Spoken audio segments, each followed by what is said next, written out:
That's good. That's awesome.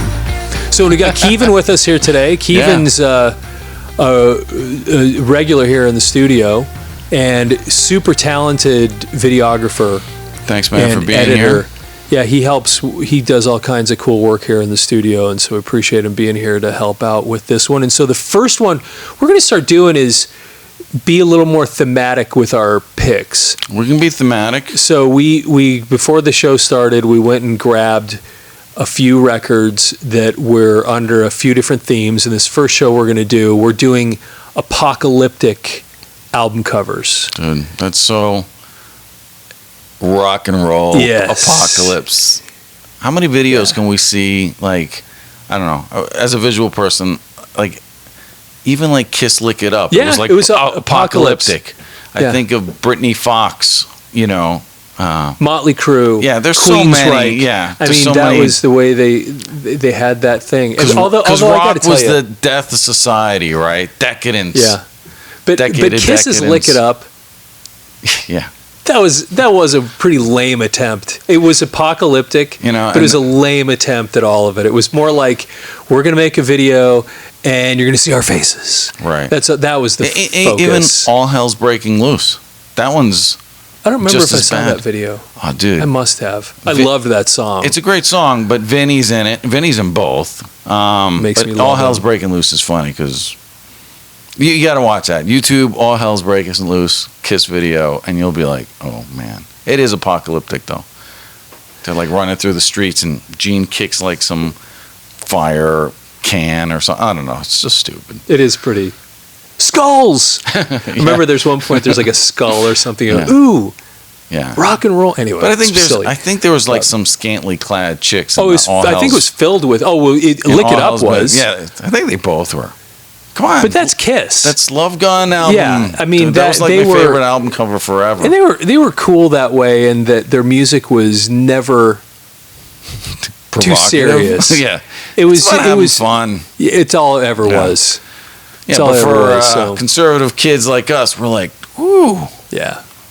Well, let's get the first one in here. So these are apocalyptic album covers. All right, so we're starting out with one of my favorite albums. I always say this. Every track on here I like. The entire thing, awesome. Front to back. This is Black Sabbath-Mob Rules. This is an apocalyptic album cover. You have these characters on here that look a little bit like what were those things called on Star Wars? The little Jawas. Yep. That's what they look like. And this is a Hildebrandt, Greg Hildebrandt painting. And as I recall, the original painting that Greg Hildebrandt didn't say Black Sabbath-Mob Rules. I know that was added. Just added to and then right? I don't think this little evil character face was on the original either. I think that was added by... It's cool because it makes you kind of think like, are these ghosts? You don't see their faces. Is this? Like, what's going on? Yeah. But the Black Sabbath-Mob Rules looks like it's in blood. Has to be. And then, you have these faceless characters. You're in some sort of a sewer maybe where you got the drain, like these things coming out. Well, it could be like the New York subway. It's been bombed out or something crazy. But it's such a great painting because it is so open to, I don't know what's going on, but it's a bunch of guys that look like they're either posing for a picture. Hey, all of you, turn around, smile, or they're about to come get you. Yeah. Hey, Jawas, look over here. Yeah. Right? Snap. Take the picture. And then run. So I love this album cover. And it's interesting, this album, so this is the second Ronnie James Dio Black Sabbath album. Because we talked about the one where, when we did the episode, which you guys can look up, is the one where first time... Heaven and Hell. Yeah, lead singers we did that in one. a First band. time lead singers. We did Dio on Heaven and Hell, which is a great album. I honestly prefer this one simply because the song Mob Rules is such a great tune. I think they were tighter as a band. They were more they'd found their way a little bit more. Yep. The song though, this is a little known. I don't know if it's a little known fact. I don't know. I've talked to people about it, and not a lot of people seem to know this. But the recording of Mob Rules on this is not the same as the one on heavy metal. So I was introduced Heavy to Metal Black the Sabbath, movie. the Heavy Metal the movie. So I was introduced to Black Sabbath, like a lot of people, with Dio as the singer. I found out about Ozzy later. Yeah. You know, and this happened because we were 10. Yeah, sure. You know, and so you hear of Black Sabbath, but when you finally hear of them, I heard the song Mob Rules on the Heavy Metal soundtrack, and I was like, oh, this is incredible. It's such a cool tune. So then all of a sudden you're like, that's Black Sabbath. Ronnie James Dio is the singer. You go by the album Mob Rules, and then you listen to the song Mob Rules on this album, and it doesn't sound the same.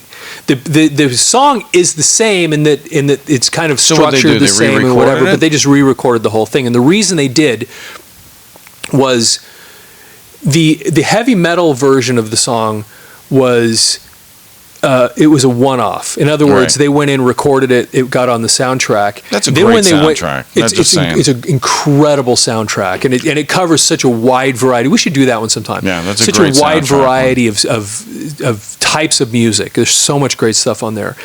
But when they went to record this album, the Mob Rules that was in heavy metal sounded. The production was so different. The sound engineering and the sound of everything was so different. It sounded out of place, and so then they just re-recorded. It got as close as they could. I still prefer the heavy metal version. I think that version of the song "Mob Rules" is so good. It's good, no doubt about it. It's amazing. And Dio's execution. I haven't watched that movie in a long time, but it was. I watched it in the theater a million years ago, and it was. I was. From the opening of the opening credits, I was like, I want to say I didn't care much. I watched it at my cousin Alex's house. I think his teens are like VHS, you know, put it in the VHS. Not even, you know, I remember watching. I'm pretty sure we watched it there. That was the first time. Kind of trippy. Yeah, kind of different. All animated, hand drawn. Yeah, and I was. I think I went and saw it at a midnight movie. Like years after they used it came to out. do that kind of stuff like that. And what's the other one? Rocky Horror Picture Show. Rocky Horror Picture Show. Saw that in the midnight movies. That kind of stuff. So, well, this is definitely apocalyptic, man. Apocalypse. There's nothing flip rainbows it over and look at sunshines. No unicorns on here. And this one, the back, is just a continuation of the graphic from the front. Song list all the way down here. Produced by Martin Birch. And, of course, you have Ronnie James Dio, Geezer Butler. Yeah. And this is interesting, though, because in this one, Vinny Appice played. Vinny Appice's playing drums instead of... So, yeah. I'm missing his name. What's the original drummer? You shouldn't have said it, or I would, because I absolutely love him. Oh, my God. Geezer, Tony, Bill Ward. Good job. Bill Ward was just an amazing drummer, awesome. Just an animal. I love Bill Ward. Yeah. And so, much like you, I got into Black Sabbath later. So, because you hear about, Ozzy and this, and then you're like, because we were all getting into Ozzy too. Yeah, at the time. We're like, he's from a different band. Yeah, and you're like, wait, Ozzy's from Yeah, and everybody talked about Black Sabbath is so groundbreaking, so heavy. They started heavy metal. Okay. You go and check them out, then I'm like, wow, this is cool stuff. Yeah. Really cool stuff. Yeah, you couldn't big riffs. And slow. Tony Iommi was the riff master. Like every song just had some cool guitar hook. And so different than Jimmy Page type stuff, just different, darker. It was cool. Very cool. Yeah, and so Falling Off the Edge of the World is a good tune. Voodoo, I love that tune. Mob Rules, of course. If you go search on YouTube, you can find a video of me playing that in somebody's garage. I'm singing it. And it's very hard doing Dio stuff. But Sign of the Southern Cross, a great tune. E5150 is just sound effects leading into Mob Rules. So this is not in order. This is not in order. Because I think Turn Up the Night's the first song. So Slipping Away... That was a kind of out of character. I thought that song was. It was a little more. I don't know how to put it. It had a really interesting rhythm. Didn't sound like Black Sabbath so much. Turn up the night. That was a great tune. I think that was the opening track. Country Go. I think that's how that one went. That was a great tune. And then Over and Over, for a long time, was my favorite song in the world. It's a very slow. And it actually feels like a slow song. Sometimes I feel like I'm dying at dawn, and sometimes it's a great song, man. I love that song. That's the last track. So anyway, all the songs are good. And I thought this whole thing was just spectacular. I like the writing's all red to keep the theme from the front. Yeah. It is. It is. Cool. It does have a cool look. So let's open it up. I don't think there's anything too interesting in here. I think it was. Oh wow! I don't even have the cover on the thing. I think it was just a plastic cover, as I recall. No special etching. We'll take a look and see. Anyway, it's just a typical Warner Brothers things. Yeah. So let's look up "Turn Up the Night." Like I said, first one, Voodoo, Sign of the Southern Cross. Then there's the E, and then Mob Rules. Like I said, and then last song on side 2. Was Over and Over. I just loved that tune. I'm going to take a close look real quick. And the E5150 has nothing to do with 5150 Eddie Van Halen, right? I don't think so. No, this is way before. It's a really cool sound piece of, I don't know if you can, it's music, I guess. It's just got this boom. Yeah. Just this. But I mean, Sabbath has always had those It's this plodding, dark, interlude heavy type of music that's just kind of, and they mix stuff in all those things. And how many songs? Suddenly you think it's a new song when the first time you hear it, you're like, wait a minute, no. And then they go back to the original kind of riff or whatever. That's true. Yeah, I mean, you go back especially to that early stuff. Yeah, it's really cool. And it's like the songs have movements. Yeah, where they go from here to here to here, and you get to some point in the song, and you go, "That's the same song." Yeah, it's like a change. And the whole thing just goes through all these different motions, cool. And they were great that way. It was great album. And it'd be interesting sometime to just go through the Ronnie James Dio days of Black Sabbath and get into that a little bit more, because Live Evil, I think, that's what came out right after this. I think we talked about that before, where that kind of coincided with Ozzy's kind of return, per se. Yeah, because Ozzy came with that live album playing Black Sabbath stuff right at the same time Black Sabbath's coming out with Dio doing the. Anyway, but it's a cool album cover. And the cool stuff, it's a great album cover. And this is one of those interesting things, kind of like AC/DC, where the new singer really holds his own. Sure. And takes it to a little bit different direction, and ends up being great. Because the reason I even bring this up is, I don't know if it was an interview with either Geezer Butler or Tony Iommi, I don't remember who it was, but one of them said one of the great things about getting Dio in there is he forced them to up their game. Sure. Ozzy was not a lyricist. He wasn't like a super great musician. He was kind of a personality and a voice and a presenter. I can relate with that. Dio was and he was great. No, you can't knock him. No, he was good. For his craft, he was great for what he did. But Dio was a lyricist. So he walked in, and all of a sudden, Geezer isn't doing the lyrics anymore. Well, you don't got dragons, rainbows, and some That's right. Shit. I can write. Yeah. I got a song. I got a dragon. I got a rainbow. I'm good to go. Yeah. And so Dio comes in, and he actually, and then you can hear it too, because if you listen to this, you really do. It seems like their musicianship just went up. Sure. Like he pushed them to become better at what they did. I mean, and so it's a different chemistry. Yeah, and he added a lot to that band. He really did. I think it was a win, having Dio in this group all around. And Dio, when he left Black Sabbath, the chemistry's different. As many awesome musicians as he had around him, because he had pretty much a pick of anybody that wanted to rock at that point. I'll play with Dio. Heck yeah, right. Yeah, and then you find this Vivian Campbell out of nowhere. He's awesome, one of the greats. But is it the same chemistry as he had with the Sabbath 3 guys? No, it's different. It ends up being different. I guess what's the sum is. I don't even know what saying I'm going with there. I know what you mean, though. It's where the sum of the parts. Yeah, it's one of those. It's the idea that 1 + 1 can equal 3. Where you've got the two people individually, when they're together, become more than what two people are. And similarly here, if you have the right group. We sound almost philosophical there. Okay, we got to quit. Yeah. What the before hell? This starts sounding Next like one. Intelligence. We might sound smart. Turn our listeners off. Exactly. Sorry, Kurt.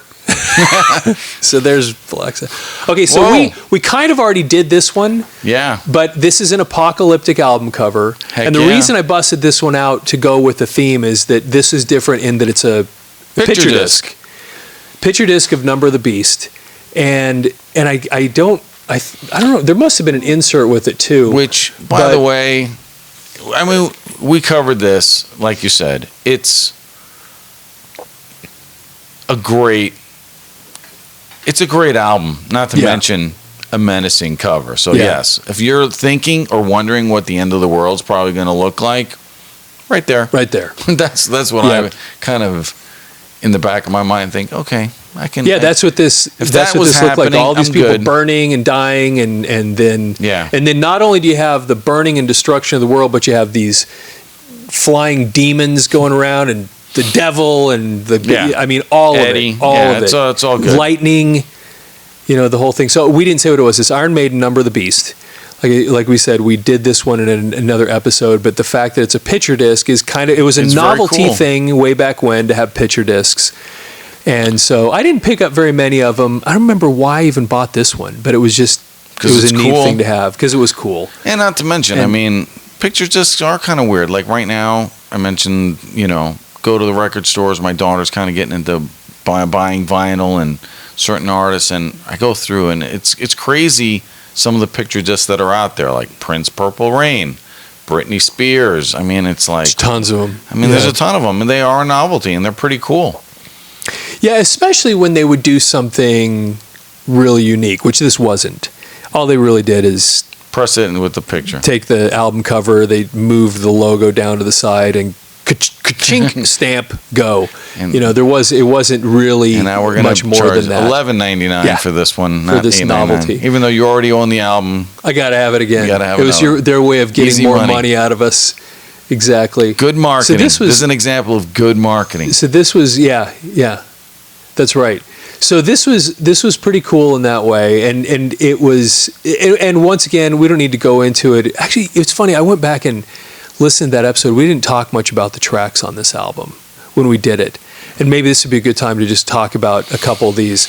So let's flip it over, because this was one of those albums once again where every single thing on here was spectacular. Yeah. Invaders was a great song. Children of the Damned. Great. So first of all, Invaders, fighting, whatever. And then Children of the Damned, that really plotting tune. The Prisoner, this is the one that goes, who are you? The new number, who is number one? You, I can't remember. You are number 6. I am not a number, I am a free man. Great tune. And not a prisoner, I'm a free man. 22 Acacia Avenue. The continuing story. I think it has a subtitle of The Continuing Story of Charlotte the Harlot, which is not written right here. Didn't it have that on the other album? I want to say yes, but that's a great song. 22 the Avenue. Oh my gosh, I love that tune. And these guys, similarly to the last Black Sabbath, would do things where, because Steve Harris, who wrote most of this music, or if not all of it, was, he's the bass player, but he's also a musician's musician. And he would put these epic songs together that would go through all these different movements. And then you had Adrian and I couldn't name the guitar players. Oh my gosh, I can't believe. I'll think of it in a second. I feel so stupid. Adrian and somebody's going to be somebody right now is watching this going, you moron, can't you think of this? And they'll put in the notes. Anyway, then they'd go in, they'd have those really unique like movements, guitar parts where they do the harmonies together, and they were so they would just do such great stuff. Then of course side 2 starts out with The Number of the Beast, which is the name of the album. Sure. And by the way, speaking of not being original, the back of this is not the back of the Number of the Beast album, because it had the 4 or the 5 guys in the band there. So Number of the Beast. So you got your extra couple bucks out of that's why they got you, man. Hook, line, and sinker. I guess the back's different. The back's different, yet it's just a same front side of the album, but closer. So Number the Beast was such a great tune. And it's funny because the lyrics for that song, of course, it gets every Christian back in the day, every Christian group, picketing the concerts whenever they'd come to town because of it. But if you listen to the lyrics of that tune, it's not really, it is about a demonic seance or something. But at the same time, at the end of the song, it's like Bruce Dickinson singing about running away from it because he goes, it's like nightmarish, weird stuff, and it's fascinating how the progression of the song. I left alone, my mind was blank. I needed time to think to get the memories from her. Kevin, do you know the song? Do you know Iron Maiden? Yes, I've actually heard that song. Okay. It's interesting to know this because Iron Maiden is still, and Eddie Trunk will talk about this on his show, still one of the biggest bands, heavy metal bands in the world. Yep. And so, I mean, they're still, if not the Metallica level around the world, and even if they came to Denver, where I'm from, or Salt Lake, they'd still fill up an arena spitting. But you're familiar with Iron Maiden. Yes. Have you heard any of their music? I mean, would you know if you heard it? Honestly, if I were to pick it off, I probably couldn't recognize it, but I have heard and recognized You probably heard the song, the next one, which is Run to the Hills. Run to the hills, run for your life. Yes. Yeah. Great tune. And funny video. Yeah, we talked about that before. I mean, this is great stuff. Yeah. Great music. And Gangland was a great tune. And you know what the best tune on here was Hallowed Be Thy Name. Man, that's a great song. That's a great song. Yeah, hallowed be thy name. It's a song about a guy that's about to get executed. And I'm waiting in my cold cell.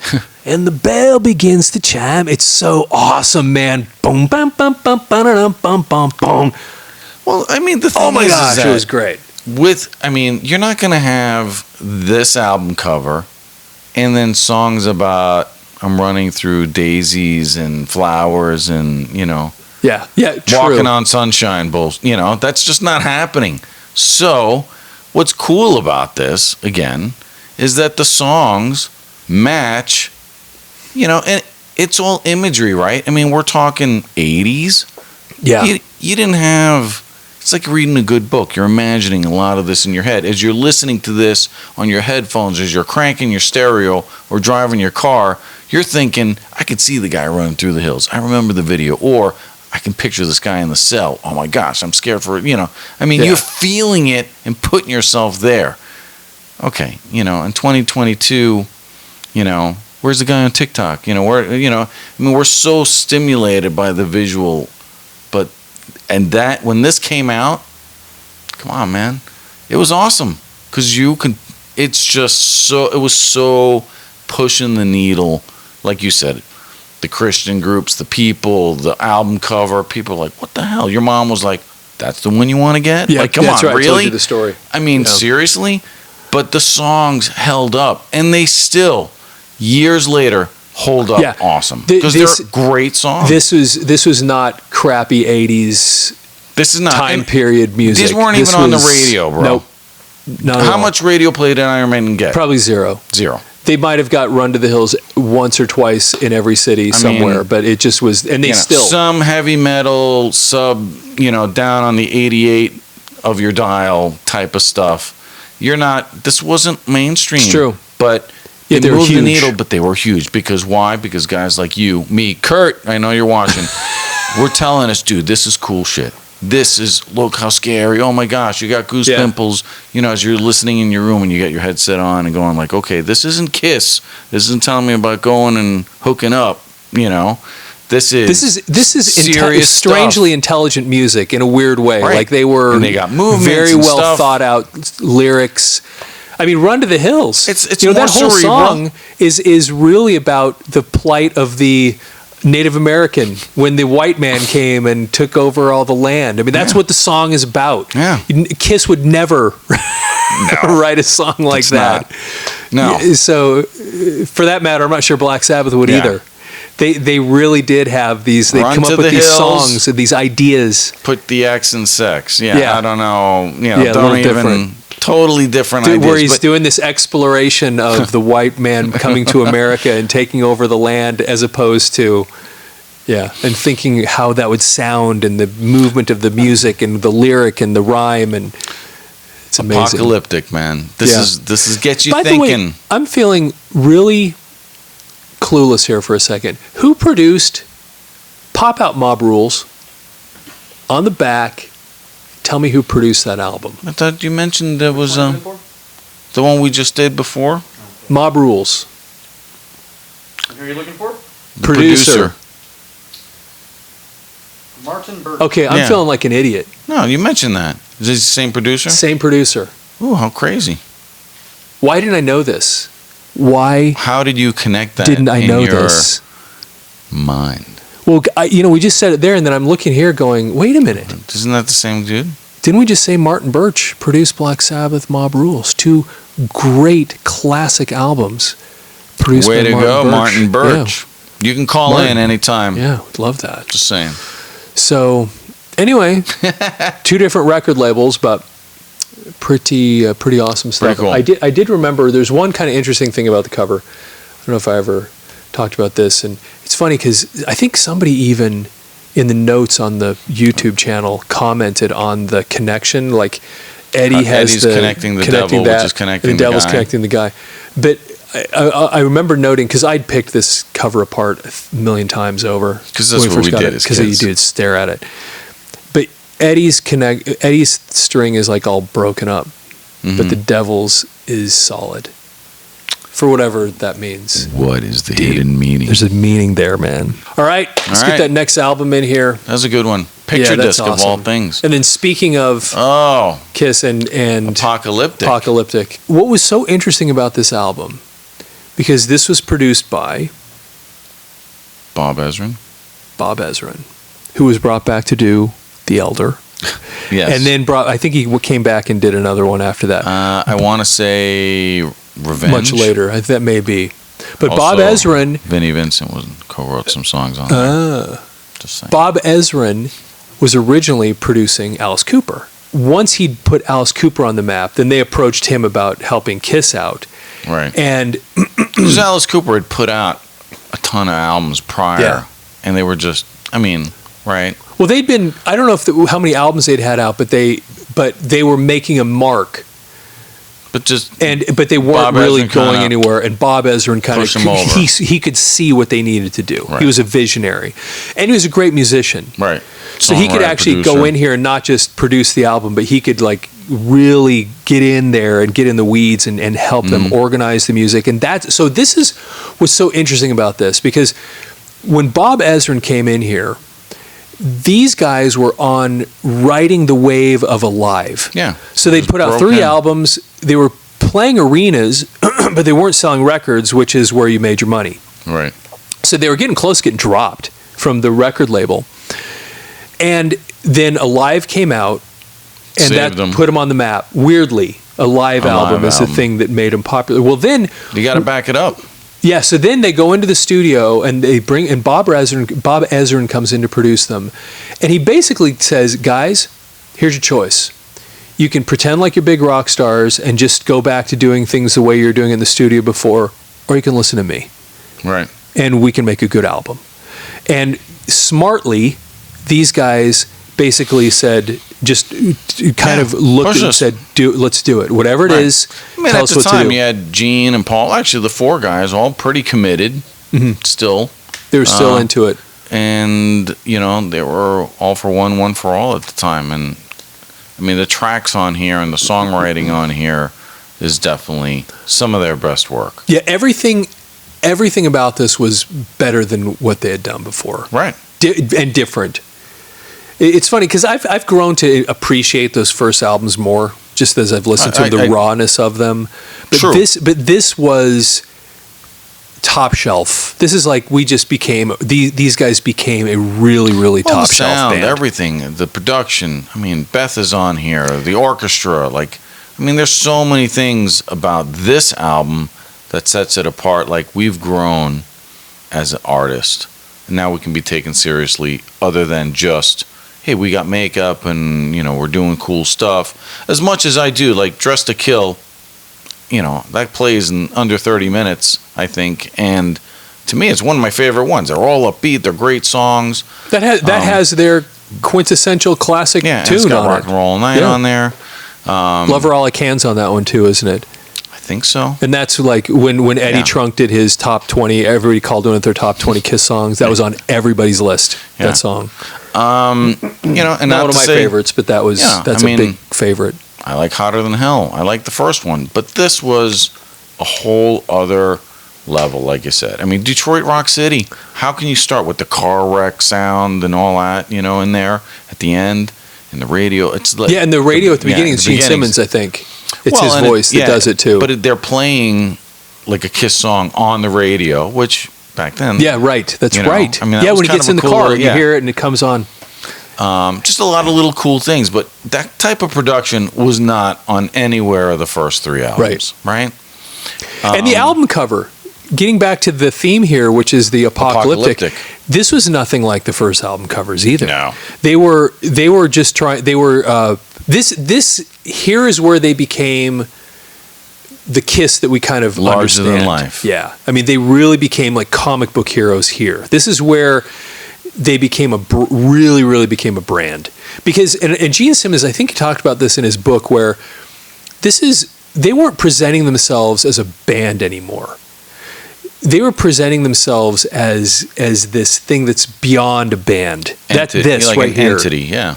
And you have these 4 distinct characters that really and you look at that. There's nothing music related on here. This is just a image that's supposed to send a message. Which is pretty cool. I mean, it's great. The thing is, you also have all their costumes new. Right? Yeah. I mean, that was one of the cool things when a Kiss album would come out. They have new costumes, new every time. outfit, I remember which that. Which is really cool. Whoa, who's, oh man, he's got the dragon. What's Ace is going to look like this time? What's he going to do with his shoulder thing? Yeah, really pretty cool. What's Gene going to have as armor? And this album cover and those outfits were pretty cool at the, and they still are. I think this is probably some of the best stuff that they did. Yeah. The rhinestones and just everything's black and silver, just really, really cool. Yeah. Not to mention, like you said, it transformed them from just a band to now look, you got the logo that looks like, on fire. You got the apocalyptic thing. They're jumping out. Are they, what are they doing? But yet they're all for one for all, rocking. Dude, this definitely took it up a notch. Yeah, it was. And then the back, you see, like, obviously, just the wasteland. It's cool. So then, going through the songs, so there, they list the band, the Detroit Rock City. When I was in a band years ago, everybody in the group, we had all of our original music, and then each one of us was going to pick one cover song we wanted to play. That was Detroit Rock City? Yeah, we played Detroit Rock City because it was like, I was just thinking what song had influenced me, maybe more than anything, and it was in Detroit Rock City. Yeah, oh my gosh, yeah. And it's a really, and once again, Bob Ezrin wrote the guitar solo.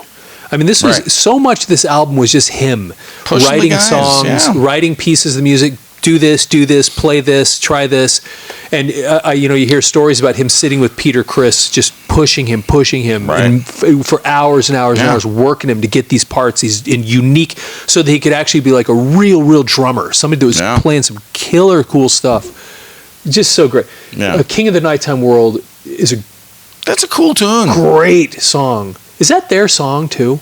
I want to say so. There's some song they had that was a cover. I'll have to look in a second. That's not that one. Anyway, I love King of the Nighttime World.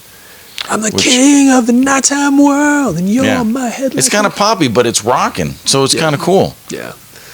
Which is a lot of their music. Yeah. But at the same time, compared to, you're in between Detroit Rock City and then the next song, right? God of Thunder. Oh, yeah. Which Paul Stanley writes. Yes, which God is of Thunder. Insane. Because Paul Stanley was going to sing it. No, man. And when you listen to those original lyrics, it was a lot more Paul Stanley-esque, what you'd expect from him. But then, come on, you got to have Gene sing that. But and you know whose decision that was? That was Bob Ezrin. He comes in and he goes, that's Gene's theme song right there, Right. God of Thunder. And so they intensified it. They have the weird kids at the beginning of it. Yeah, that is pretty weird. I don't understand that. It is kind of weird in that sense but it's and even like the solo and stuff, you got all that but it's such a great riff. Oh my gosh, yeah. All right, then you got actually. I want to say something about King of the Nighttime World too. Okay. The song, it's so sad living at home, far from isn't that the song? And the family fights, it's so bad. You don't know to living with me and the 30 things that I've done. I'm the king of the nighttime world. As I recall, that tune. I don't know how you when the verses come in. I could be wrong about this, but as I recall, the bass guitar pulls out when they start the verses, which is a classic AC/DC trick. Huh, and it makes the rest of the song launch when you do that. Huh. So when Paul starts singing, it's so sad living at home. Whatever he does, I mean, you hear the whole song like back up a little bit, and he just starts killing with those vocals, and then it just I'm the king of the, and then you hear the whole thing explode again. Production, that's the thing. I bring that up because this is all Bob Ezrin genius stuff, where he's like bringing out these things that know how to make this stuff rock, make it awesome. Great Expectations, the Gene Simmons classic, and it's about his interactions with millions and millions of women. Yeah, good for him. Flaming Youth, love that song. Flaming Youth will set the world on fire. I did like that one tune. Was one that higher I did not. And higher and higher and higher. That was one that I could never song. Really kind of. I don't know. I think I fast forwarded that one, or just. I did like that song. So what's the next one? Next song, Sweet Pain. Sweet the next Pain. One. That's another one. That was one that I would have skipped right over. Yeah. Now then, the next one, Shout It Out Loud, was their attempt, I think, to do another. Like a thematic, like an anthem type of. And they got close. It's a great song. Shout it. It's the one, because they're talking about get your party. Got to have a party or something like that, right? Shout it. I'm trying to think of the first verse, because what he says is he's talking about, getting all the everybody to, because it's too loud because your parents think, oh my gosh, why can't I think if it's too loud, you're too old kind of thing? It's that same idea. Yeah. I'll think of it in a minute. But it's a well, the night's begun and you want some fun. Do you think you're going to find it? Think you're going to find it? You have to treat yourself at number one. Do you need to be reminded? Need to be reminded. Yeah, that's it. So, okay. Then, are you entertained? Are you entertained? Girl band over here. I mean, it's crazy. So then, I was going to mention I needed the cue, because I couldn't pull that out of my ass if I wanted to. There's no way. Because I'm glad. I love that song. I'm glad you pulled that out. And actually, the live version on Alive 2, I think is actually cooler than the studio track. It's a little heavier. It's good. It's in your face way more. It's pretty awesome. Beth. Now, I've heard, I don't know if it was Paul or Ace or somebody was kind of talking about how, that Peter came together? Because Peter's listed as one of the writers of this song. And a lot of people over the years have said, well, probably it's Bob Ezrin's song. He wrote it and did all, because he did all the orchestration. Because this is one where nobody in the band except for Peter Criss is even on this song. Right. I didn't realize this until recently. This was a Peter Criss song in a previous band. It was called Beck. I didn't know this. No, I've heard so different stories. So I found it on YouTube and listened to it. Yeah. And it's kind of the same song. Yeah, I just remember hearing and Ezrin kind of But it sucks. Yeah. This is good. Got it, reworked it, and said, dude, we're not singing about your love towards Jeff Beck, or anything. I don't care if I think his wife was Becky or whatever. Beck, I hear you calling. It was somebody in the band that he was in before that they were making fun of the fact that his girlfriend was always calling him. And so they wrote this stupid song. And if you listen to the original one that they did in the previous band, it's a stupid song. And but this is once again Bob Ezrin hears this thing and he goes, "Hey, wait a minute. Yeah, I can work with that. This is a tune. It's a good start." And that's right. This is a good start. Then he took it, wrote the piano line, orchestration, and Gene Simmons talks about this song. And you know why Gene Simmons was okay with this? because the Beatles had done the same thing with Eleanor Rigby, where they'd had songs where the producer wrote all these, because Eleanor Rigby, George Martin wrote the entire, he didn't write the song, he wrote all the strings, orchestrated the whole thing, and they sing it, and it got on an album. Paul, George, John, and Ringo to sing your song that you just kind of orchestrate and put together. That's a pretty damn good day. So why not? So Gene Simmons is like, hey, if the Beatles could do this, we can do it. We're going to have a song on our album, which we that know we're not even performing on. Gene invented water. That's a pretty humbling for him to step back and be like, yeah, okay. It's true. That's a pretty big thing. He knows, but he also probably was smelling like, okay, not that they expected Beth to be this huge monster hit. Which it ended up being. But I'm sure Gene was not worrying about, his bank account suddenly like, oh, it's filling up with money. This is a bad thing. No, it's not. Well, I'll step back with Beth. I'm good with that. And Beth was the flip side of a 45, as I recall. And somebody somewhere flipped it over and played that song. And then suddenly they were not expecting it. And it became... Was it Shouted Out Loud? The hit song. May have been. I don't know what it was.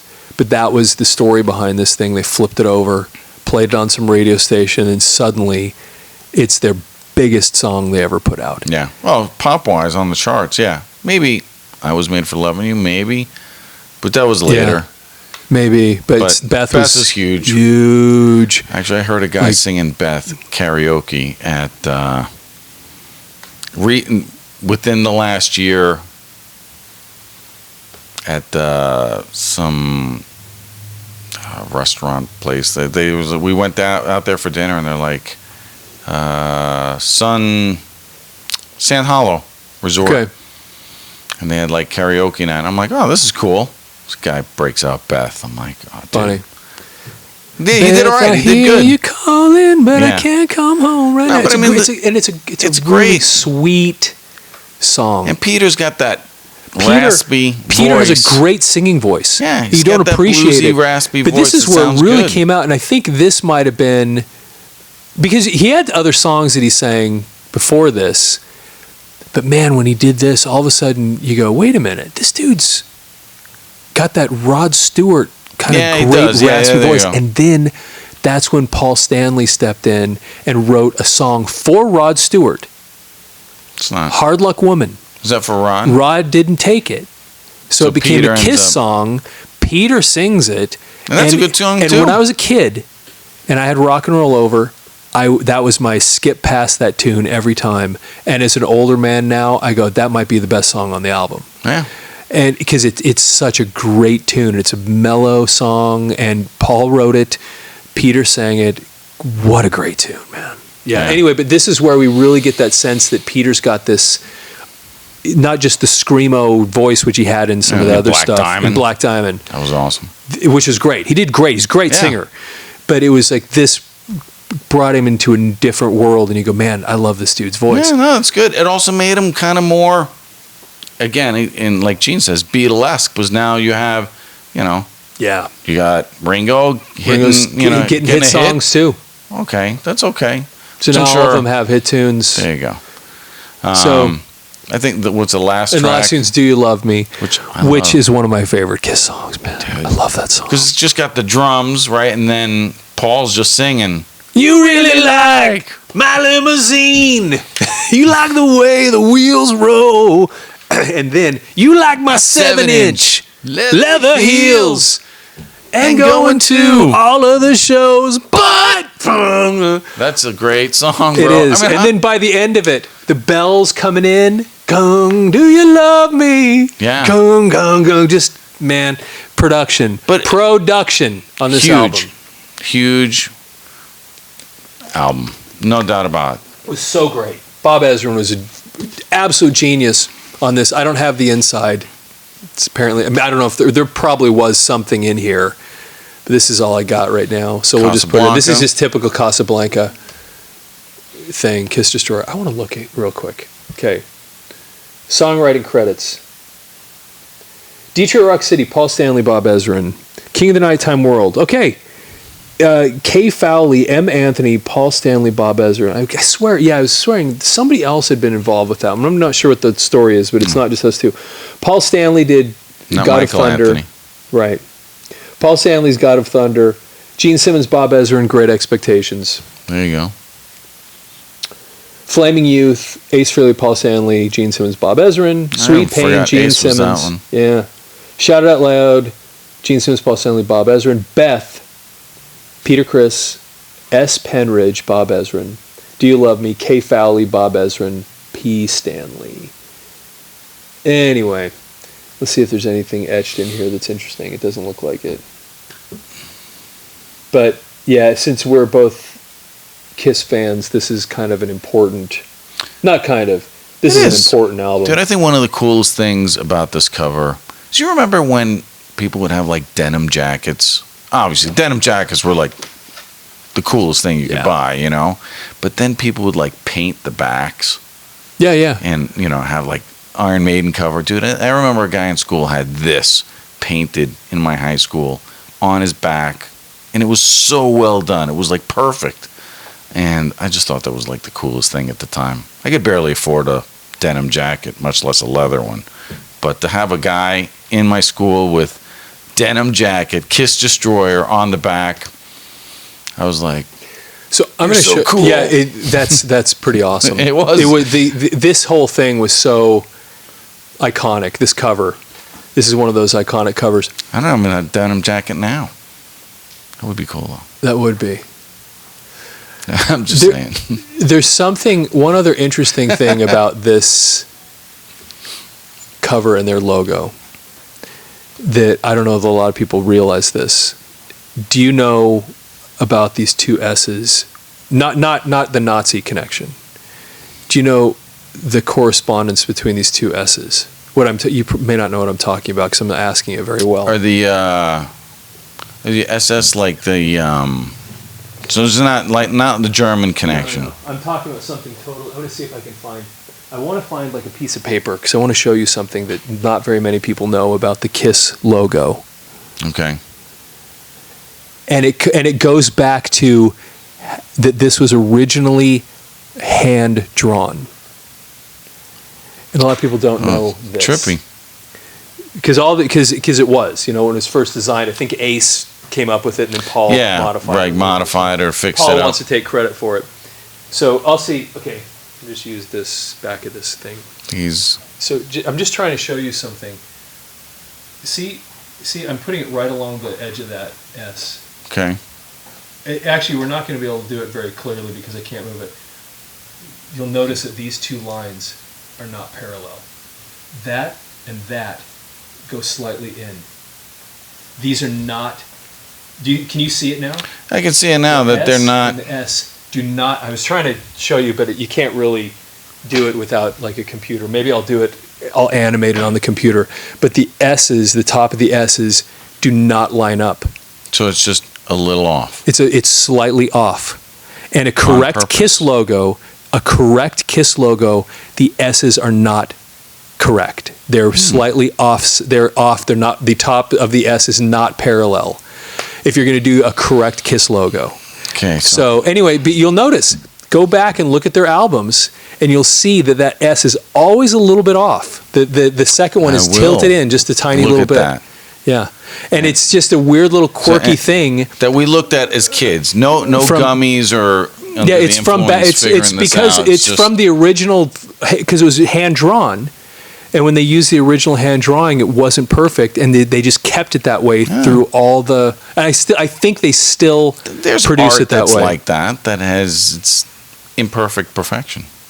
Yeah. Anyway, it's kind of a unique thing about their logo that I don't know that a lot of people have ever noticed, but it's kind of a cool thing. Anyway, those are our apocalyptic album covers. I think they were good. Mob Rules, Iron Maiden. Mob Rules. So of those three album covers, here's the interesting thing to ask. Which one do you think was the best album cover of those three? We have three apocalyptic album covers. For you, which one is the coolest? If you had to pick from those three, what's the coolest album cover?